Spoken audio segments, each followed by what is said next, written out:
Hello everyone, how are you? Today we are doing the first promised Orisa VOD, but it's actually just my gameplay because I found that I really wanted to try something specific and I wasn't quite ready to go over someone else's gameplay yet, so we're going to stick with my own.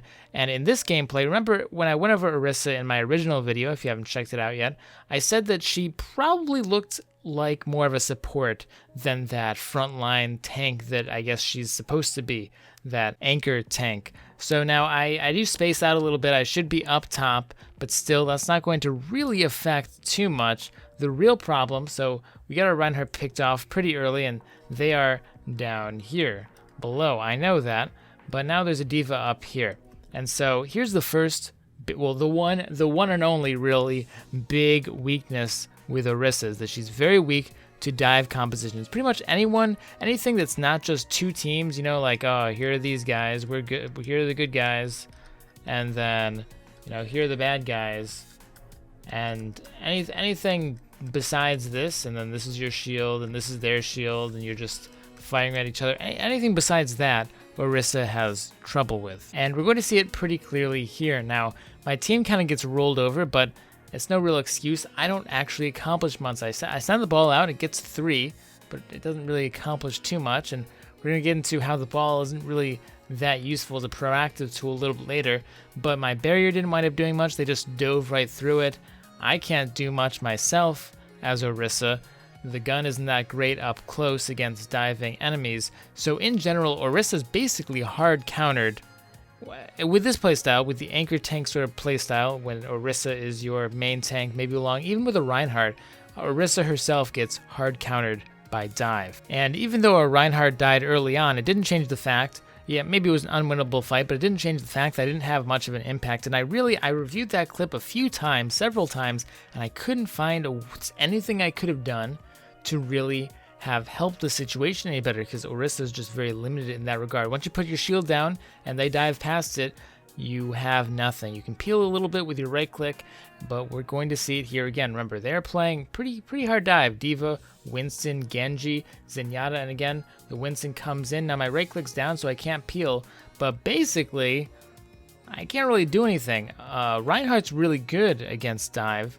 Well, I mean, dive gets past his shield, right? But his hammer is just strong at fending off dive. Even after people come through his shield, he can counter-initiate with his Earth Shatter. He can, you know, charge people even if he gets a nice angle and they're close enough. But Orisa doesn't have any of those tools. When she gets dove, she is donezo.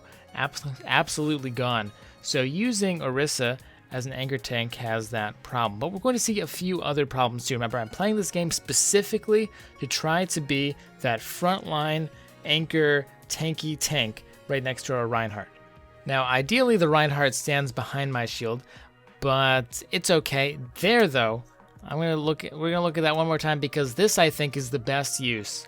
Absolutely the best use for your right click, for your halt. So it's just really good at peeling divers. Anyone dives your supports? Nope, not anymore. Whether that's a Genji, Tracer, Winston, all those nasty divey supports, Sombra even, very effective to do that. So I do intentionally use the right click proactively in this game to try to sort of initiate with it most of the time, just to test out. But I found that the best usage was in peeling for my supports, and even there, so I got 3. If we look at this one more time, you know, we have the initiation here, Sombra goes, EMPs everyone, I get 3, and it was okay. It was all right. I don't know if it really did anything. May have let Reinhardt cleave through an additional 2 people, but even then, it just it doesn't feel that good of an offensive ability. But that we saw one more time. See, I noticed that we had a hero over here. I can't quite remember. At the time, I remembered, but I think it might be the McCree actually. The McCree's over there. I see that the Genji and Winston are maybe going to look at him, so I throw that out, and nope, deny the Winston leap.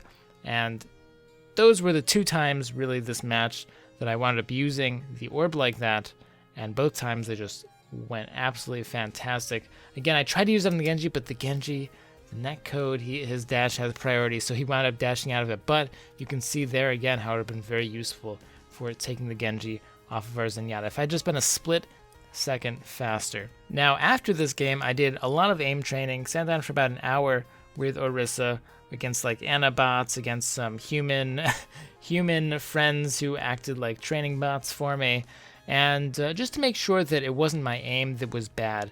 Now, we're about to get into a fight here that's going to show off more anchor tankiness with Orisa, but really my aim with the gun is okay, guys. This is like I would say this is pretty decent. Like, I mean, obviously it's not the best. I don't have 50 hours in the hero, but having, after this, gone and done a little training session for an hour, my aim is relatively 80 to 90% of probably the potential of the gun. Now, that last 20% to get up to that 100% mastery of the gun does matter quite a bit, and if I had that, Orisa would be a bit more useful at taking out these targets who dive and stuff, but really still not enough to shore up the weakness compared to like a Reinhardt, for example, who can just swat everyone away. So it's really just that the gun is so hard to aim. But here it is, the Genji comes and dives in, and this is, again, I paused like twice in a row. Oh man, losing viewers by the second. But this is another reason why frontline Orisa does not work very well, because notice I try to counteract the Genji ultimate with my own ultimate, but now because this is so far up, it's just going to die in like 1 second. 1, 2, bam, it's dead. No way that was living through anything, and so the ult was basically 100% wasted, died within the first 2 seconds of the fight. Now we'll just see the last part of this sad defense that I put up here on Numbani. And, you know, the shield's pretty good, but at the same time, I think that this game in particular really, really demonstrates just how weak Orisa is up close. And this game was really the one that tipped the tide, tipped the scale, turned the tide, that made me want to made me definitely very confident that backline Orisa, supporty sort of Orisa, is potentially the way to go. So without breaking a sweat, we're moving on to the offensive segment of this map. I'm still playing her in an anchor tank sort of role. I want to give it as fair of a chance as possible. And now here, I should have put the barrier more like up here, a little bit further up so that it would soak up damage for the Reinhardt. But I'm just focusing on these characters up on the high ground. Notice they're not playing a divey comp this time. They're on defense, so they're playing the Torbjorn, the Soldier, lots of long range, and they can't break through this at all. They can't break through these shields at all. And the long range, and here you're going to see the kind of power of the gun. It's a little bit RNG based, but I just took out a ton of Soldier's health really quickly. Again, it is a little bit RNG based. If the spread just doesn't like you, you don't do any damage. But the team pushes in pretty well, and their long range guns really can't do anything against the Reinhardt and Orisa combo. Once we get onto the point, though, my damage becomes a little bit less effective. I do get damage off. I got a decent amount of damage off on those characters, but I definitely felt a lot stronger and more useful when I was spamming out that high ground area, spamming out the turret, just zoning out characters, instead of in this kind of closer range fight, this scrappy, skirmishy sort of fight.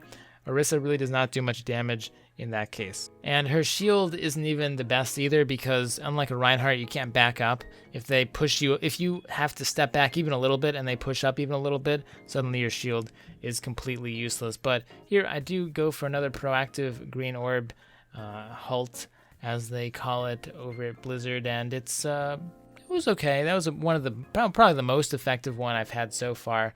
Kind of helped us pick off the enemy Orisa a little bit. Here I try to grab Soldier off the ledge, but man, let me tell you, this ability is not, it does not hook very well. It doesn't bring them all the way. It kind of stops them a little bit early. So again, I try to hook him off the ledge again. I'm going for it, man. I'm like, I want to hook this Soldier off the ledge. Again, you saw the power of my gun a little bit. It took a decent chunk out of Soldier, but again, RNG based, pretty RNG based. Now, Orisa is supposed to be pretty strong against Bastion, and she's okay. She's okay. You saw that I didn't really do too much damage to him from that range.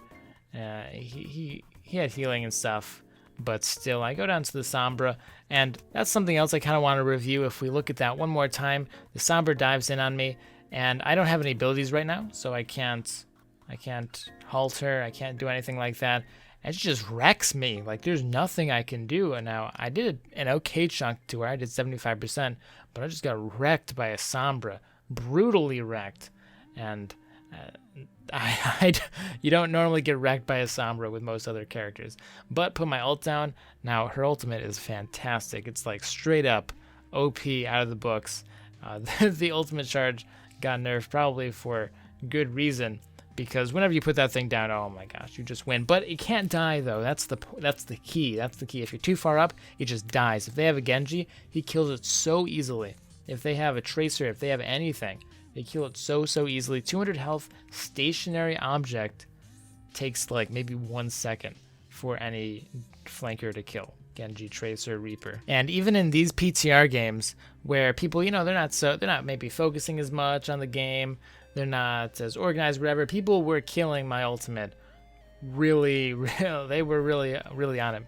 In this match I didn't drop too many of them, but in the previous matches I played, if there was a Genji, if there was a Tracer, they were on permanent Orisa ultimate duty. Now here's an interesting thing. So I'm spamming out the Bastion. That's all I'm doing. I'm just basically left-clicking the Bastion from this distance. And you can say his health got a little bit low. He had to have a healer come and help him out. So it was okay.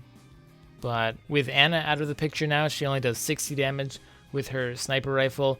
Orisa feels still like one of the strongest. Finally, I pull Soldier down. Oh my gosh, that felt so good. He was so close to the edge. It's really hard to pull people down with the right click. But, just barely get out. Barely get out alive. I probably shouldn't have been up quite so far. But Orisa does feel like one of the stronger heroes against Bastion at the moment from that distance, now that Ana is no longer 80 damage. We're going to see here just coming up in a second, I'm going to drop my ultimate again. And it's going to be pretty bad again, because again, I'm very pushed up. Now, I could have maybe put it over here. That would have maybe been smarter, Sky. Where your big old blue barrier is and your big old blue Reinhardt barrier is. But I put it over here, and still, it's kind of it could have been a little bit better, but it's similar concept where it's so close up that it just dies in like 2 seconds. There's the Zarya grab, and yeah, it didn't stand a chance from the get-go. So you really need to be far back to use that ultimate effectively, and playing that close-up anchor tank in quotation marks role is not the best way to have the proper positioning. We're gonna see I throw out another right click here, and this should be like the right click. It got all three of them. They're trying to run away. I pulled them back in for our team to slaughter them, and it was okay. It was all right. It wasn't the worst thing ever. So still unimpressed by offensive halt. Those defensive ults to peel flankers off my supports, though, those are pretty sweet. I chunk a bit off of Mercy, but it's hard to finish people off with Orisa. Again, most of her damage is that supportive, sort of picky, zony sort of damage. It's not like, it's not like, I'm going to pick you out specifically and kill you. By the way, your halt doesn't actually halt Bastion from being in turret mode. So this is it. We're coming up on the last fight. And so far, again, I haven't been too happy with my positioning. I felt like I've been too far up and too close all game. Like I should be staying back with my supports. Because also remember, you can throw the shield out. Your shield is not melee range like Reinhardt's shield is. You can be all the way back and throw your shield up. And for this push, I'm just going to drop my ulti at some point. There's the Zenyatta ultimate, and I assume, okay, well, that's a decent time to ult as any. Now I'm really far back. Look at this. I'm really far back. I try to pull the soldier off again, but it's just, I can't do it, guys. I can't do it, and the ultimate just single-handedly wins the fight by itself, and my team goes and wins because of it. 50% damage boost on everybody is so insane. So, like, literally, if you just farmed your ult and dropped ults during fights, and maybe dropped a shield too, that would be good enough to be decent at Orisa. She still feels just like a backline character, a supporty sort of character. I feel much more like a Zenyatta or an Ana, for example, playing Orisa, than I do a Reinhardt or a Zarya or something like that. Mostly because she just can't really tank. She doesn't have anything that makes people actually want to shoot at her. Like Reinhardt has his big hammer of doom, Roadhog has his hook of doom that kills people, Zarya of course builds up charge that makes her do a ton of DPS, but Orisa's just like, you can just ignore her if you want. Or you don't, or if you could just not ignore her too, and she dies pretty quickly anyway. So, guys, what do you think? Did you see any big mistakes that I was doing that was like, Sky, being close up is good, you're just playing it wrong? Let me know. But that's kind of my thought process for Orisa at the moment. I'm going to go back in, play her again a little bit more, play backline for a lot further back, and I'll get back to you on the results. Anyway, guys, that was my self-led review of Orisa. This is still just, of course, my initial impression, and everything is up to change. As far as I know, Orisa is the most OP melee punch-your-face character in existence, but I'm just saying right now, I don't feel that way very much. So we'll continue to see. I can't wait for her to hit live, hit competitive, where we can actually play her seriously and try to win some skill rating. Anyway, guys, let me know what you think, because I learned just as much from the comments as you guys probably learned from me. Never forget to stay positive and have a great day. Peace out, guys.